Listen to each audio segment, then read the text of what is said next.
एमआयडीसीतील अतिक्रमणांवर कारवाईचे संकेत, अनधिकृत शेड दुकानं हटवण्याची तयारी। सोलापूर महापालिकेकडून शहरात अतिक्रमण विरोधी मोहीम मोठ्या प्रमाणात राबवण्यात येते। अनेक भागातील अतिक्रमणांकडे दुर्लक्ष होत असल्याची चर्चा सुरू आहे। दरम्यान अक्कलकोट एमआयडीसी परिसरातील काही अनधिकृत बांधकामांवर लवकरच कारवाई होण्याची शक्यता वर्तवली जाते।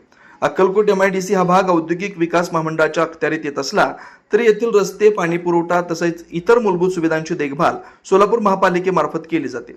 एमआयडीसीला लागूनच असलेल्या सुनील नगर या नागरी वस्तीतील अनेक नागरिक व कामगार औद्योगिक क्षेत्रात कामासाठी ये-जा करतात। मात्र एमआयडीसी परिसरातील काही उद्योजकांनी आपल्या अधिकृत जागेच्या बाहेर अनधिकृतपणे पत्र्याचं शेड उभारणे, दुकानं थाटणे तसंच व्यावसायिक वापरासाठी जागांचा विस्तार केल्याची तक्रार समोर आली। या अनधिकृत बांधकामांमधून मोठ्या प्रमाणात आर्थिक व्यवहार सुरू असल्याचं सांगितलं जातं। या प्रकरणी एका उद्योजकानं महाराष्ट्र औद्योगिक विकास महामंडळाकडे रीतसर तक्रार दाखल केली। त्यानंतर या तक्रारीची दखल घेत संबंधित यंत्रणा सक्रिय झाल्याची माहिती मिळाली। महापालिका आयुक्तांच्या निदर्शनास हा विषय आणण्यात आला। प्रादेशिक अधिकारी शिवाजी राठोड यांनी संबंधित अतिक्रमण हटवण्याबाबत कारवाई करण्याची मागणी केल्याचं समजते। महापालिकेकडून संबंधित अतिक्रमणधारकांना नोटिसा व सूचना देण्यात आल्या। त्यानुसार स्वखर्चाने अतिक्रमण काढून घेण्याचं आवाहन करण्यात आलं।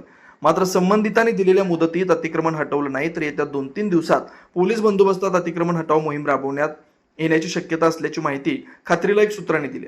या संभाव्य कारवाईमुळे एमआयडीसी परिसरातील अनधिकृत बांधकामधारकांचे धाबे दणाणलेत। प्रशासनाच्या पुढील भूमिकेकडे सर्वांचं लक्ष आहे।